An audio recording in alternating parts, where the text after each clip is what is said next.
राम राम भाई सारा ने स्वागत है आप सबका हमारी एक और नई वीडियो में। आज की वीडियो में हम जानेंगे महाराणा प्रताप के घोड़े के बारे में। कहानी शुरू होती है जब गुजरात की तपती धूप में रेगिस्तानी मैदानों में घोड़ा व्यापारी महाराणा प्रताप के दरबार में आया। उसके पास 3 अनोखे काठियों के घोड़े थे। उनका नाम कटक, चेतक और अटक था।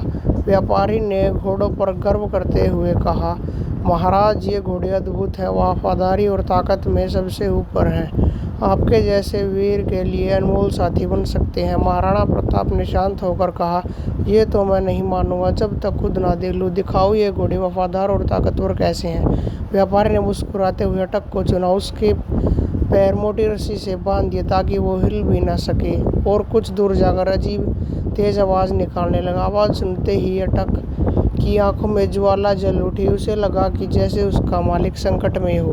वो अपने मालिक की आवाज सुनकर मानो पागल हो गया।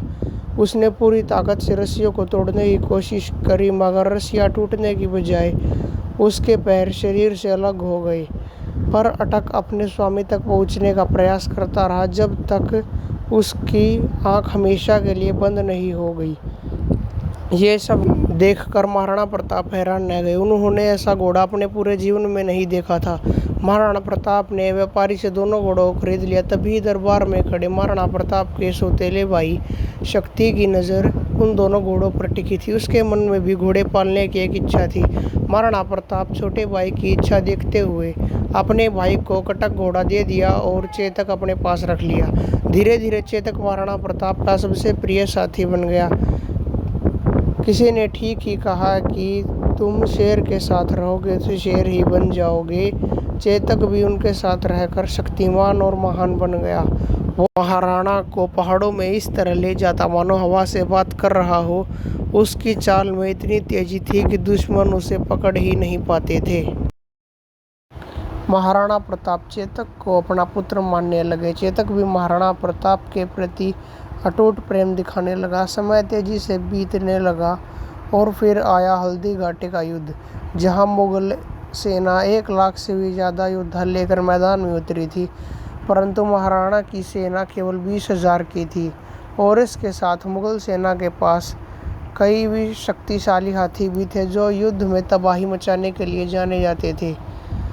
मेवाड़ की सेना के पास हाथी भी कम थे और सेना भी, तो उन्हें घोड़ों पर ही भरोसा था। युद्ध में महाराणा प्रताप ने चेतक के मुंह पर नकली हाथी की सूंड लगा दी ताकि वो युद्ध में मुगलों के हाथियों को धोखा दे सके।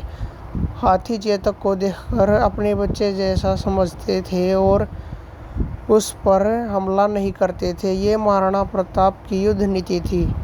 इसी युद्ध ने चेतक को इतिहास के पन्नों में प्रसिद्ध किया था, क्योंकि उसकी गति इतनी तेज थी कि दुश्मन उसकी चाल को पकड़ ही नहीं पाते थे। और युद्ध के दौरान हाथी की सूंड में बंधे तलवार से चेतक का पैर बुरी तरह घायल हो गया। लड़ते लड़ते महाराणा प्रताप भी घायल हो गए थे।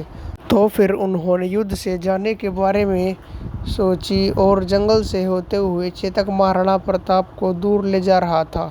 महाराणा को बचाने के लिए वो पूरी जान से भाग रहा था। चेतक दर्द से कराह रहा था, फिर भी उसकी गति में कोई फर्क नहीं था। पीछे से मुगल सेना उसकी पीछा कर रही थी और एक मुगल सैनिक ने उसके घायल पैर में भाला मार दिया। फिर भी वो नहीं रुका और रास्ते में आने वाली परेशानियों को पार करता रहा। अचानक आगे एक 26 फीट का नाला आ गया। महाराणा ने सोचा, आज बचना मुश्किल है।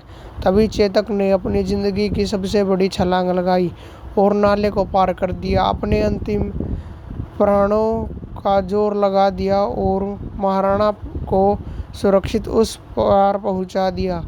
मुगल इससे नाले को पार नहीं कर पाए और ये उसके जीवन की आखिरी छलांग बन गई, क्योंकि वो दूसरी तरफ जाते ही महाराणा प्रताप की गोद में सिर रखकर वीर गति को प्राप्त हो गया। उसकी इस अंतिम बहादुरी ने महाराणा को मुगलों से बचाया था। उम्मीद करता हूँ आपको ये चेतक के बलिदान की कहानी पसंद आई होगी।